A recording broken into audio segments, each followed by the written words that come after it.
बड़ी खबर आई इजरायल के खिलाफ जंग का नया मोर्चा खोलने वाले हूथी विद्रोहियों से जुड़ी। हूथी विद्रोही तीसरे विश्व युद्ध की नई वजह बनते नजर आए, क्योंकि उन्होंने एक बार फिर इजरायल पर मिसाइलें दागी। यही नहीं, हूथी लड़ाकों ने कुछ लड़ाकू ड्रोन भी इजरायल पर हमले के लिए भेजे, जिनमें एक एलर्ट में एक इमारत से टकरा गया, जिसकी पुष्टि खुद इजरायल की सेना ने की।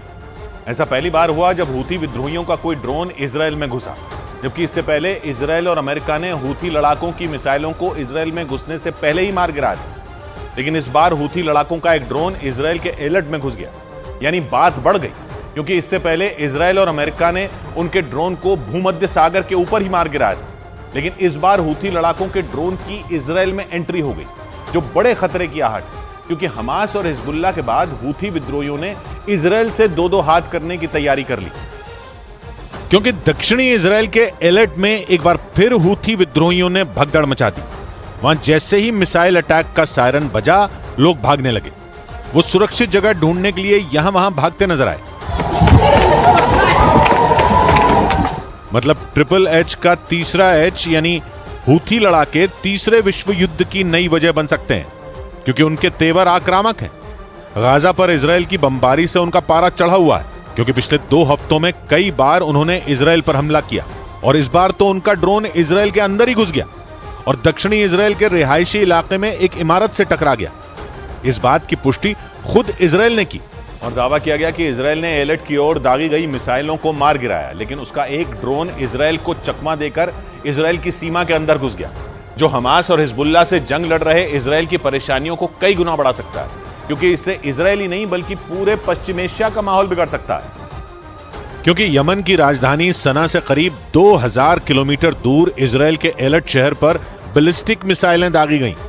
यमन उत्तर में सऊदी अरब और पश्चिम में लाल सागर से घिरा है। यमन के दक्षिण में अदन की खाड़ी और अरब सागर है, और पूर्व में इसकी सीमा ओमान से लगती है। यानी यमन इजरायल से कोई बॉर्डर शेयर नहीं करता। लेकिन वहां की राजधानी सना पर शासन करने वाले हूथी लड़ाके हजारों किलोमीटर दूर से उस पर मिसाइलें दाग रहे हैं, और पश्चिम एशिया में इजरायल को चक्रव्यूह में फंसाने की तैयारी कर रहे हैं। हूथी लड़ाकों के तेवर भी वैसे ही नजर आए, क्योंकि इस बार के हमले के बाद उन्होंने प्रेस कॉन्फ्रेंस की और डंके की चोट पर इजरायल पर किए गए मिसाइल अटैक की जिम्मेदारी ली। दफ़अतन मिन अस्सवारीख अल-बालिस्तिय्यति अला अहदाफिन मुख्तलिफतिन व हस्सासतिन लिल-कयान अल-इस्लामी। यानी हूथी विद्रोही केवल हमला नहीं कर रहे, बल्कि दुनिया को चीख चीख कर उसके बारे में बता भी रहे हैं, क्योंकि वो गाजा में लोगों की मौत से भड़के हुए हैं और खुलकर हमास और हिजबुल्लाह की राह पर चल रहे हैं। और उनके इसी तेवर की वजह से वो तीसरे विश्व युद्ध की वजह बन सकते हैं, क्योंकि उसने इजरायल में केवल ड्रोन से अटैक नहीं किया, बल्कि उस पर खतरनाक बैलिस्टिक मिसाइलें भी दागी,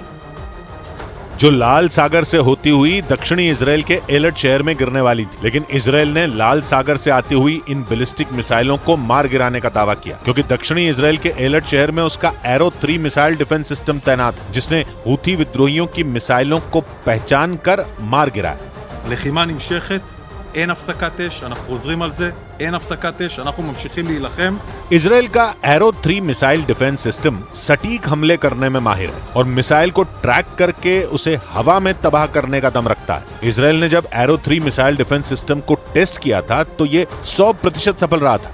और हूथी विद्रोहियों से लड़ने से पहले इजरायल ने इसका इस्तेमाल भी नहीं किया था। लेकिन जैसे ही हूथी लड़ाकों की मिसाइलें दक्षिणी इजरायल के एलर्ट पहुंची, इजरायल का एरो 3 मिसाइल डिफेंस सिस्टम सक्रिय हो गया। हालांकि हूथी लड़ाकों के एक ड्रोन ने उसे चकमा दे दिया, लेकिन बाकी मिसाइलों को उसने इजरायल में घुसने से रोक दिया,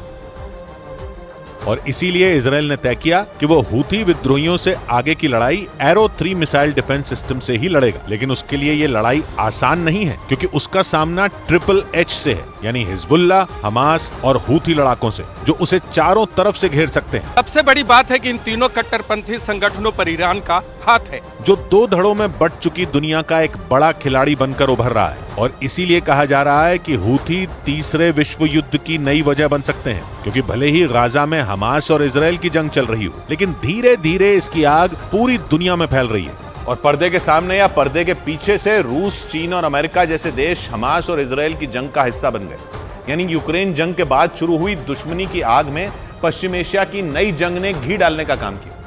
जिसे ट्रिपल एच लगातार भड़का रहे हैं, क्योंकि वो इजरायल से सीधी लड़ाई की तैयारी करते नजर आए। और इसीलिए यमन के हूथी विद्रोहियों की दागी गई एक एक मिसाइल को तीसरे विश्व युद्ध की ओर बढ़ता कदम माना जा रहा है, क्योंकि जिस तरह से पश्चिम एशिया में जंग के अलग अलग मोर्चे खुल रहे हैं, खतरा बढ़ रहा है। क्योंकि केवल पश्चिम एशिया की गाजा पट्टी में ही जंग नहीं चल रही है, बल्कि सीरिया और इराक में भी माहौल खराब होना शुरू हो गया, क्योंकि वहां अमेरिका और ईरान आमने सामने आ गए और एक दूसरे के ठिकानों को निशाना बनाने लगे। जिसके बाद यमन भी जंग में कूदता दिखा, क्योंकि उसने इजराइल पर बैलिस्टिक मिसाइलें दागी, जिससे भूमध्य सागर से लाल सागर तक युद्ध की आग धधक सकती है। और सबसे बड़ी बात यह कि रूस, ईरान और चीन की तिकड़ी किसी भी कीमत पर माहौल को शांत नहीं होने देना चाहती, क्योंकि उसे पता है कि पश्चिम एशिया उनके कट्टर दुश्मन अमेरिका की कमजोर नब्ज है, जहां वो अपने पक्के दोस्त इजराइल की वजह से अलग थलग पड़ता नजर आ रहा है, क्योंकि गाजा में हो रही मौतों के लिए अमेरिका को भी जिम्मेदार ठहराया गया,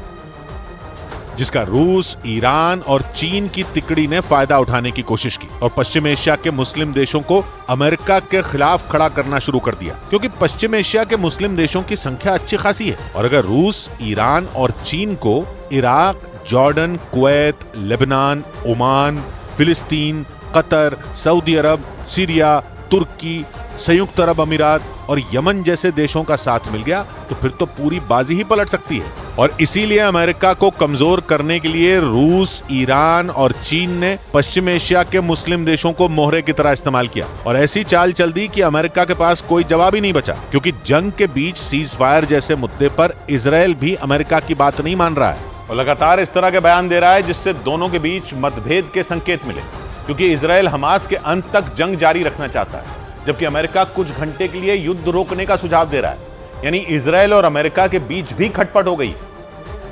जिसकी वजह गाजा में सीज फायर के मुद्दे पर अमेरिका पर बन रहे दबाव को माना गया, क्योंकि ये दबाव पश्चिम एशिया के मुस्लिम देशों ने डाला। यही नहीं, बाइडेन को अमेरिका में अरब मूल के मुस्लिमों के संगठनों ने वोट न देने की धमकी तक दे डाली थी, जिसके बाद सीज फायर के मुद्दे पर बाइडेन के सुर बदलने लगे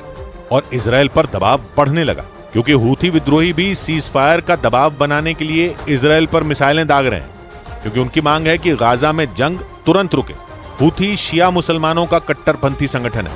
जो यमन में सुन्नी मुसलमानों और उनका साथ देने वाले सऊदी अरब से लड़ रहा है, और इस काम में ईरान हूथी लड़ाकों के साथ है, जिसकी मदद से हूथी विद्रोहियों का यमन की राजधानी सना समेत एक बड़े हिस्से पर कब्जा हो गया। और अब तो वो इतने ताकतवर हो चुके हैं कि इजराइल की शक्तिशाली सेना को आंख दिखा रहे हैं। और सबसे बड़ी बात यह कि इजराइल के मजबूत सुरक्षा घेरे को तोड़कर उनका ड्रोन इजराइल में घुस गया, और ऐसा पहली बार हुआ, जिसे मामूली बात नहीं कहा जा सकता, क्योंकि हूथी लड़ाकों के ड्रोन ने इजराइल के डिफेंस सिस्टम की आंखों में धूल झोंक दी। जबकि हूथी लड़ाकों के इजराइल पर मिसाइलें दागने के अगले ही दिन इजराइल अलर्ट हो गया था और उसने लाल सागर में अपनी नौसेना का युद्धपोत तैनात कर दिया था। उसका एरो 3 मिसाइल डिफेंस सिस्टम भी काम पर लग गया था, लेकिन इतने कड़े सुरक्षा घेरे को तोड़कर हूथी लड़ाकों का एक ड्रोन इजराइल के अलर्ट में घुस गया, और ऐसा पहली बार हुआ, जो सीधे सीधे इजराइल की सुरक्षा व्यवस्था को चुनौती देता है। क्योंकि अगर हूथी विद्रोहियों का एक ड्रोन इजराइल के डिफेंस सिस्टम को चकमा दे सकता है,